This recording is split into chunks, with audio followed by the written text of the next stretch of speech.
अंतिम चादर। एक गरीब बेटे के हाथ में अपनी पत्नी के अंतिम संस्कार के लिए इकट्ठे किए गए पैसे थे। लेकिन रास्ते में उसने एक ऐसा फैसला लिया जिसने पूरे गांव की सोच बदल दी। क्या उसने उन पैसों से कफन खरीदाया, किसी अनजान की जिंदगी बचा ली? अंत तक इस कहानी को ज़रूर सुनिए, क्योंकि इसका अंत आपके दिल को छू जाएगा। नमस्कार दोस्तों, आज हम आपके लिए लेकर आए हैं एक ऐसी भावनात्मक कहानी जो इंसानियत, त्याग और सच्चे कर्म का अर्थ समझाती है। यह कहानी हमें बताती है कि कभी-कभी एक सही फैसला किसी अनजान व्यक्ति की पूरी जिंदगी बदल सकता है। आइए सुनते हैं दिल को छू लेने वाली कहानी। अंतिम चादर। बरसात की एक ठंडी रात थी।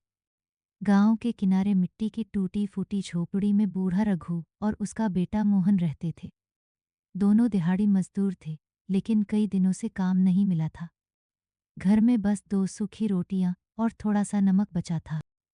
मोहन की पत्नी सीता कई दिनों से तेज बुखार से पीड़ित थी। दवा के पैसे नहीं थे। गांव के वैद्य ने उधार देने से मना कर दिया था। रघु बार बार कहता, बेटा भगवान पर भरोसा रख, सब ठीक होगा। लेकिन भगवान जैसे उस रात उनकी परीक्षा ले रहा था। सीता की सांसें तेज चल रही थीं। उसने धीमी आवाज में कहा, मोहन अगर मैं बच गई तो हमारे बच्चे को पढ़ाना, उसे हमारी तरह मजबूर मत बनने देना। मोहन ने उसका हाथ पकड़ लिया। उसकी आंखों में आंसू थे, लेकिन जेब खाली थी। आधी रात के बाद सीता ने अंतिम सांस ली। झोपड़ी में सन्नाटा छा गया। सुबह पूरे गांव को खबर मिल गई। पड़ोसी इकट्ठा हुए। सबने अपनी अपनी हैसियत के अनुसार मदद की। किसी ने 20 रुपए दिए, किसी ने 50। देखते देखते लगभग 5,000 रुपए जमा हो गए।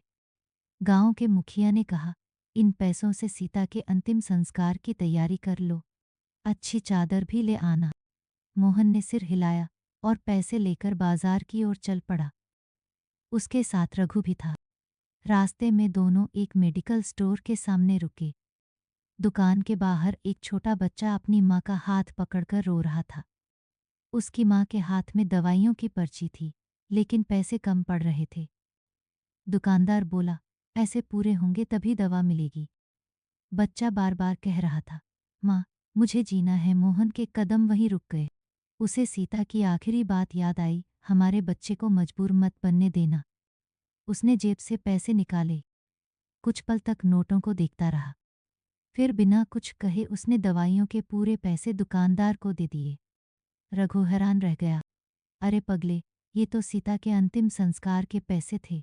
मोहन ने शांत स्वर में कहा, बाबा सीता लौटकर नहीं आएगी, लेकिन अगर इन पैसों से किसी की माँ बच जाए तो शायद उसकी आत्मा को सच्ची शांति मिले। दवाइयाँ लेकर वह महिला रोते हुए मोहन के पैरों में गिर गई।